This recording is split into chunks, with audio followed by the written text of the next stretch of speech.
Hello, everyone. I hope it is everyone. I do know that at least 3 or 4 of you listen to me most weeks, maybe a little more.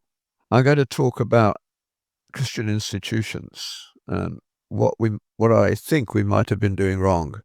For those of you who don't know me, I'm a retired professor of biochemistry and pediatrics, which doesn't immediately chime in with what I do now, but students drew me out of my ivory tower as I was approaching retirement and gave me an entirely new career. So I have been talking about ethics, culture, faith, and public policy since it really started way back in the late 80s. So it's been an incredible journey and immense fun for me. I mean, I have such an interesting time. I ought to be much more grateful than I am, but I try. It's easiest when the grandchildren and now great-grandchildren gather round. We've got 22 of the grand variety and now 6 of the great-grandfather. It's such an amazing thought, but that's where we're at. So I'm thinking about them to a considerable degree in what I'm talking about now. I want to put a little plug right at the beginning. It had nothing to do with everything else, but I want to plug it into your brains because it's another bit of the background, but it's not today's topic. But it annoyed me several times this week. We still see so many of our politicians bending the knee to the ridiculous carbon story. We need carbon. Every one of you listening to this podcast is burning carbon. You burn nothing else. The whole world runs on carbon and burning it to get the energy. We burn carbon chains in the body. That's what petroleum is too. I wish we had as much energy in what we burn in the body as you have in a teaspoonful of petrol, but the good Lord didn't plan it that way. But CO2 is such an unlikely focus for the behavior, except lots of people have made good careers out of keeping the myth going. But we shouldn't stand for it. Just point out, we burn carbon. Every living creature does. That's the way the world is made. That's the energy system it was given by God, or if you can really be imaginative, it came from nothing by chance. Yeah. So if you need further scientific base for what I'm ranting on about at the moment, go and listen to Professor Happer from Princeton. He's a wonderfully solid, world-class chemist who knows what he's talking about. You might, if you want to get your friends to think about it a little bit more, next time you see them with a beautiful plant that they bought with lovely, glossy, dark green leaves, which we all know in a little while will not be quite as glossy and not quite so green. So how did these professional horticulturalists do it? Well, the answer is they jacked up the CO2 level in their greenhouses, and that gives them those wonderful green leaves. So most of the time, you see, our leaves are not as green as they could be because we don't give them enough to be as green as they could be. You can even measure the decline in the CO2 level between the top of a cornfield and the root level. We're right at limiting amounts of CO2. More is needed. If we didn't have a few forest fires and the odd volcano, we'd be in deep trouble, in my view. If you look at the overall thing, carbon is the energy system for the world. And we have politicians who don't seem to believe that. I mean, our parliament, not so very long ago, was trying to make out that carbon dioxide was a pollutant. Where do you go when they're at that stage? So, enough of my rant. Let's get back to more reasonable things. If you're new to this podcast, you will know that by request, I'm going rather slowly and in a zigzag fashion through the Sermon on the Mount, using the Matthew version. Interestingly, in church this Sunday, our pastor was preaching on the Luke version, which has some interesting variants and worth reading as well. Some lovely extra bits like what he pours into our laps, good measure, pressed down and running over. That's in Luke, not in Matthew.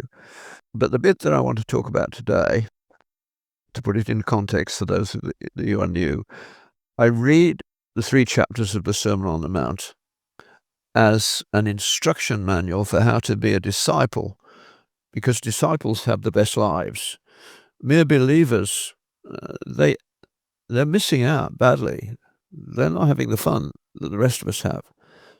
Fun in a deep sense. I mean, when people send you an email saying, N years ago you said this, I just want to thank you. It's been so helpful to me.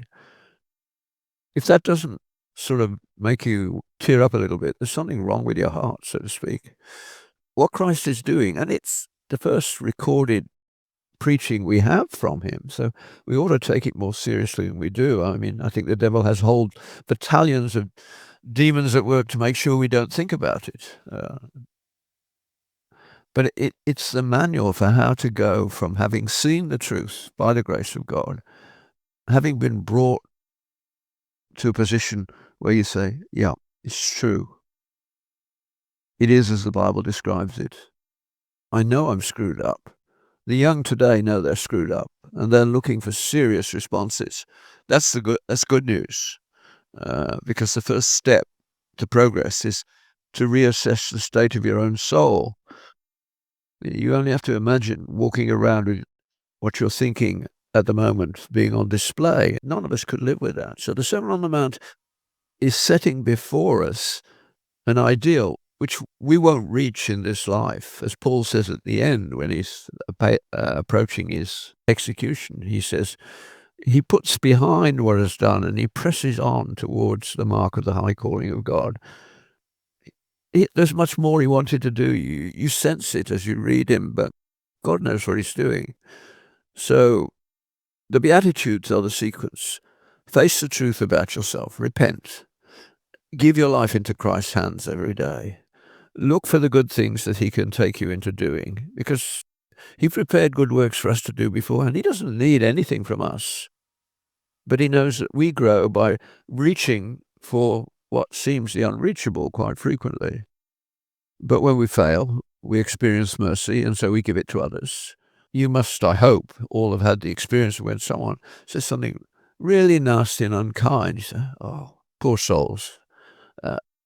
There's a piece was in my inbox today from Melanie Phillips describing the recurrent problem of the Muslim world, that they have tried to build a culture on hatred of Jews. You've seen it in the last few weeks. I mean, could you imagine celebrating the murder of a baby and a toddler who were strangled?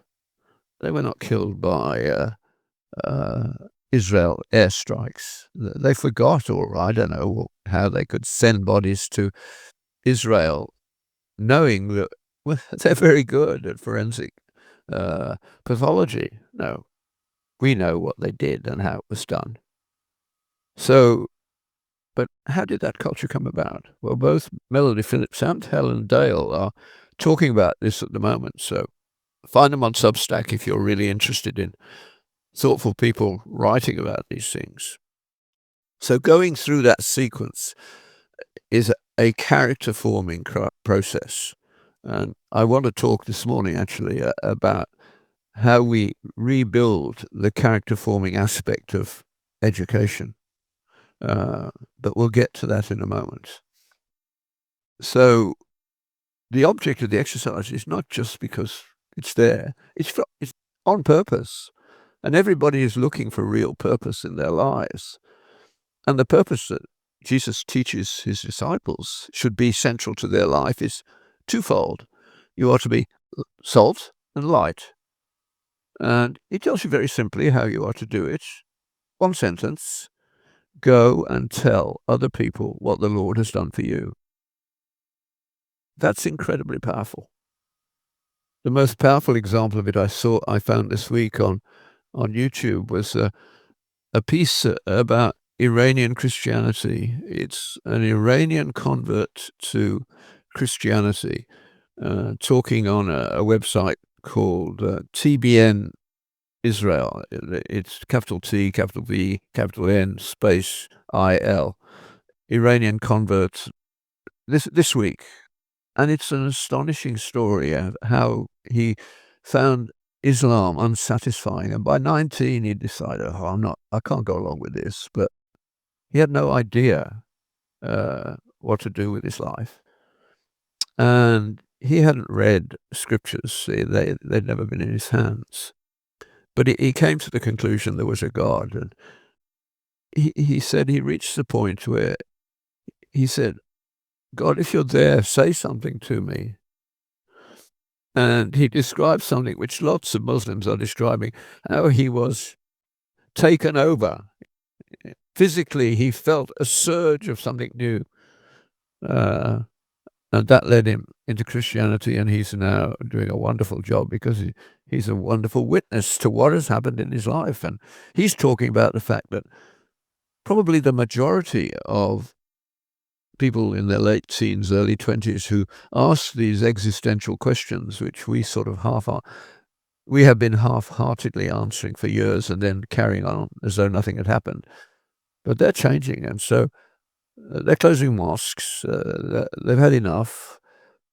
What's going to happen? We don't know, but this is the way God works, isn't it? Uh, we would not be who we are in the Western world if the 18th century revival had not occurred, particularly in America. And yet the vast majority of American young people have never been told the story of the 18th century evangelical revival, which made your world possible. Nobody else has if you're an American, nobody else has a constitution quite like yours. But you didn't invent it. It was a gift to you. It had come from the way the people who landed and took over North America. What they brought with them was amazing. Your constitution is unique, and it's deeply rooted in Christian ideas. And the most important one that they understood, and oh, thank God they did, was that we can't be trusted. We screw up, and we're self-centered, etc., etc. So they wrote a constitution which is almost unworkable by dividing the powers between the executive branch, the law, and the politics. And all three have to agree if they're going to make progress. That forces them to talk to one another, to compromise, to learn how to compromise, to learn how to give and take. De Tocqueville, not read by Americans very much, yet they should read him, came as a young man from France, where many of his family certainly his class, had been murdered by the wonderful freedom of the French Revolution. And he came to America because he realized that the American Revolution against the tyranny of King George, supported by many of the English, not King George, but the Americans, he wanted to know why the French Revolution ended in a bloody mess and the American one didn't. And the book, Democracy in America, 2 volumes, not many people are going to read it. I haven't read it all, it's on my shelf, but as I've said many times before on this podcast, do at least read Harvey Mansfield's a very short introduction to Tocqueville.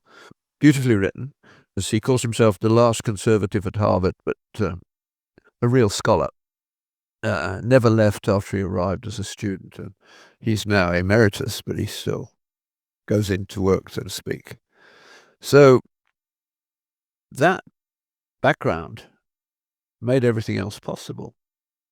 I became very much aware of the way that happened as I started to say now over 30 years ago, traveling around America and staying with families because they don't like hotels and watching the way they functioned and the lovely can-do aspect of America, and above all, an amount of charity. Canadians love thinking we're very charitable, but we're nowhere near as charitable as Americans are.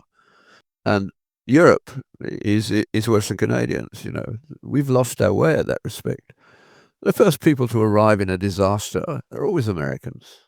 That's the way it is. And we should recognize it and say, that's a good thing. How do we do the same? But they're losing it at this stage.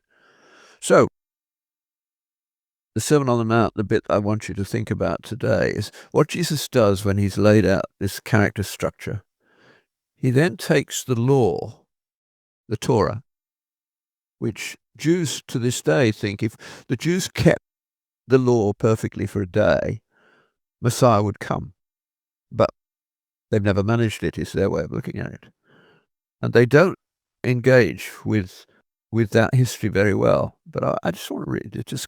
Wasn't intended to do this, but I will do it now because I want to read to you what a rabbi wrote. Here we go. This is a rabbi writing. I thought the New Testament to be impure, a source of pride, of hatred, and the worst kind of violence. But as I opened it, I felt myself peculiarly and wonderfully taken possession of. I discovered pearls instead of pebbles, instead of hatred, love, instead of vengeance, forgiveness, instead of bondage, freedom, instead of pride, humility, instead of enmity, conciliation, instead of death, life, salvation, resurrection, heavenly treasure. That's Rabbi Isaac Lichtenstein.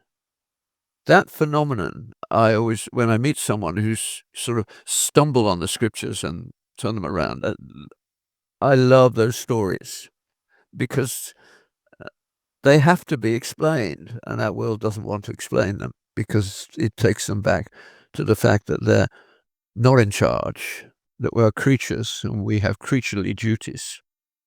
So Jesus takes the Torah, which they have diminished to make it acceptable to them so that they can feel righteous. And they get themselves into all sorts of knots. I mean, there's a wonderful discussion somewhere in the post-Christ era when the Jews are spread around, a group of rabbis discussing whether spitting on the Sabbath was work. Interesting concept. And they decided that, yes, you could spit as long as you spat on a stone, but you mustn't spit on the ground because that is analogous to ploughing and that is work. That's the level of discussion they got to. Now, that ability to take arguments all the way down is it's a gift in many ways. It can become ridiculous like that one, but most of the time they've been incredibly successful. They are wonderfully inventive people. Tom Sowell says if they wanted to get rid of anti-Semitism, it's easy. Just fail. Anti-Semitism is basically a form of jealousy.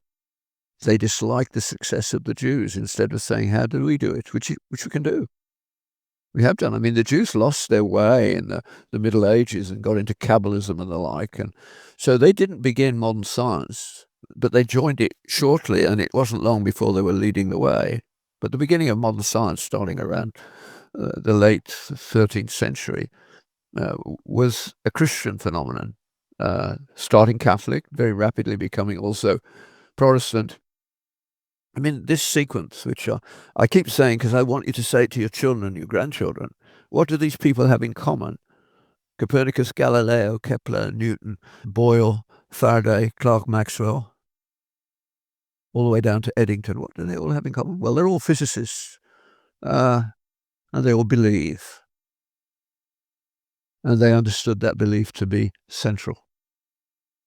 Clerk Maxwell, when he founded what has become the world's most successful laboratory in terms of Nobel Prizes per unit of person there, he put over the door a quotation from the Psalms, great are the works of the Lord, sought after by those who wish to understand.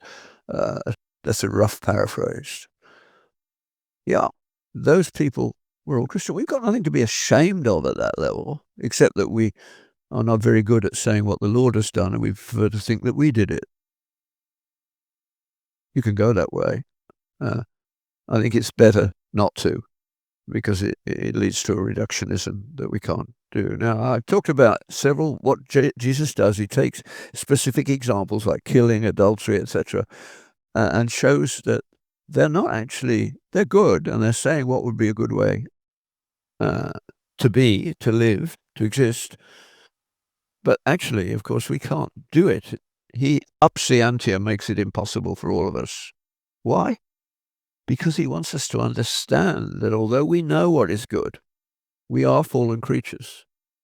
As Chesterton beautifully puts it, we all know that we are the survivors of a colossal wreck that went down at the beginning of the creation of man. Garden of Eden, we lost it.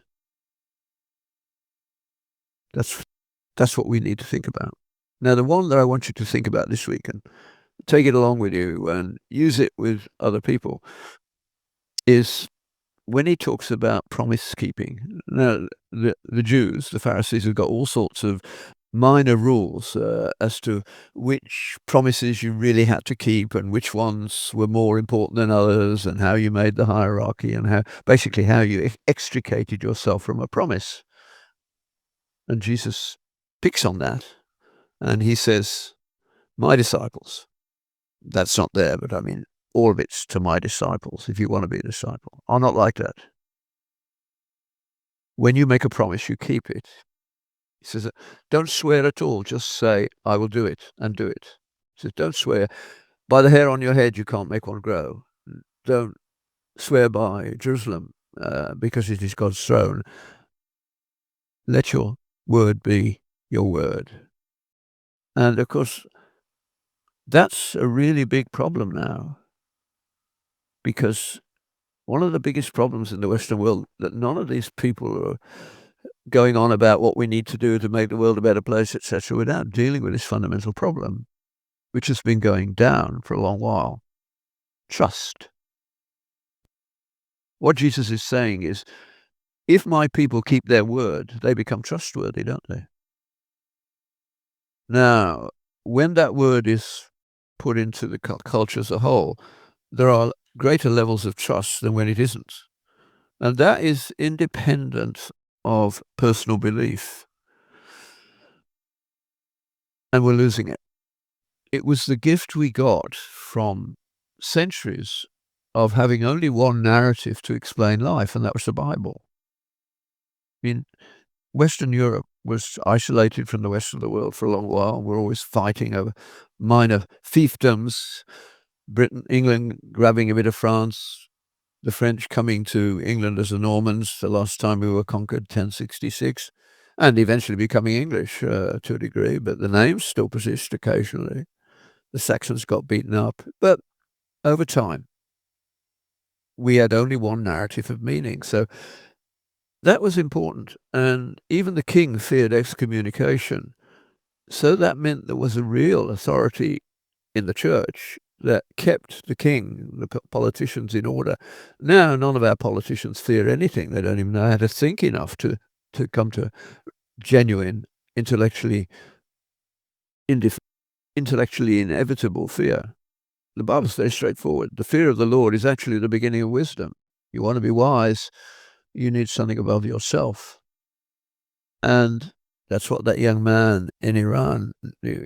If there's nothing above me, life is meaningless. God answered that cry for help. And a lot of people are crying for help in a way that would have been unbelievable a little while ago, especially in the intellectual world. There are all sorts of people. They're not yet explicitly Christian, so to speak. But they know, as Melanie, the writer on Substack that I was talking about, who's Jewish, she says, only Jews and Christians can rescue us from where we are now. Because the question you can ask all your friends and your family, whom do I really trust? I usually say to young people, okay, imagine you come into a large chunk of money, let's say $50,000, it could be more.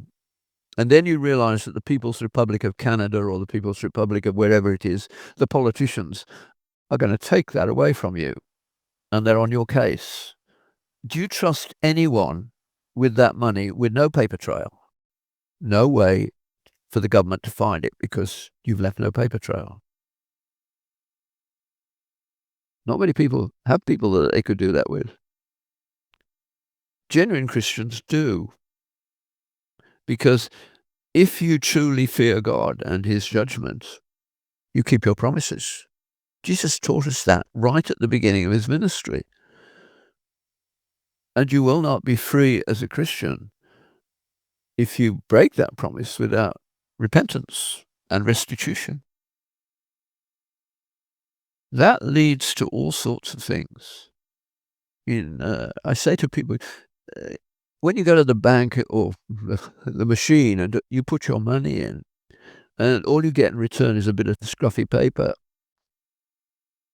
why should the bank not say the paper never existed and you're making it up, since they know you'll probably lose it anyway in a very short time? Well, that would destroy them. They can't do that because banking ultimately does depend upon trust. After the collapse of Russia, and Western banks came to Moscow, but so did new Russian banks. The only difference was if you put your money in the Russian bank, it had a bad habit of going bankrupt and all the money having vanished. If you're an evolutionist, why wouldn't you do that? The biggest problem with evolution is it cannot generate moral trust. It's impossible.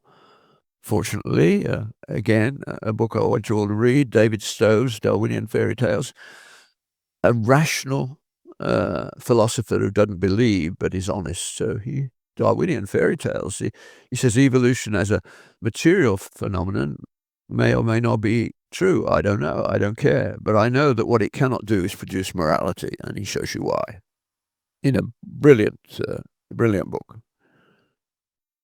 So talk to people. Ask them, how many people do you trust? Many people will stop saying, I'm not sure I trust anyone, even their family. That's astonishing. When I grew up in working class Birmingham, the levels of trust were way above that.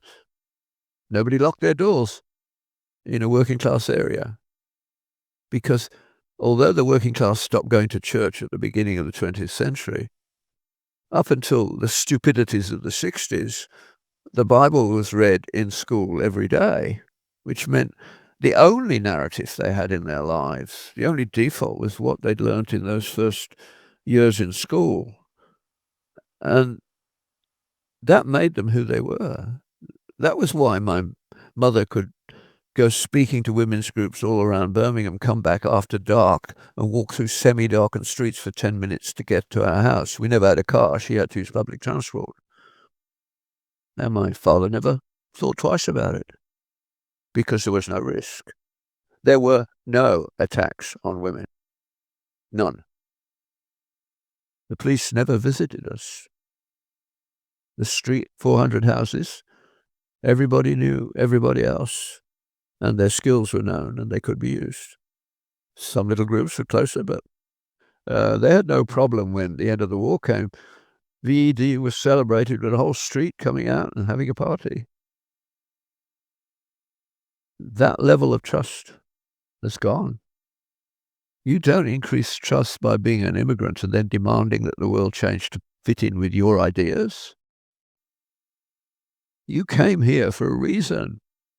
Why not have a little intellectual honesty and start asking why? When, for instance, the Quran teaches Muslims that they will rule the world, there's precious little evidence that they did. They had 100 years of brutality in which they built the Muslim empire, and it's been backwards ever since pretty well, with a brief uptick with the Ottomans, but that's gone too. Blatantly, the Quran is not right. Muslims are not ruling the world. They're a disaster. It's not their fault. It's that they believed a false narrative. And that too is falling apart because for the first time, Islam is being subjected to the kind of criticism Christianity endured in the 19th century. We survived that and we learned from it. We became more nuanced in many areas. We read better in many places. As John Lennox beautifully puts it, as so often, even talking about Genesis 1, he said, you may believe the earth was created in 7 literal days, but you don't have to believe that. The Bible doesn't say you have to believe it that way, and there's plenty of reason. Have a different word for the first. One day was from God created the heavens and the earth, but not the first day. A day And nobody knows what the length of time was. Looks as though it was a very long time. But that doesn't change the story of the Bible, which is of God's love for us and of his dealing with our fundamental problem of that wreck that we caused at the beginning of time. Chesterton goes on to say, I had problems with theology, but I also had problems with the world. Then I realized the problems I had with the world, like things sticking out of it that didn't make sense. There was a hole in theology where it looked, oh, they fit together. And he said, once one gear went in, they all went in. And I suddenly began to understand how it all worked together. And he ends up beautifully saying, then I understood why I could feel homesick at home. What a lovely line.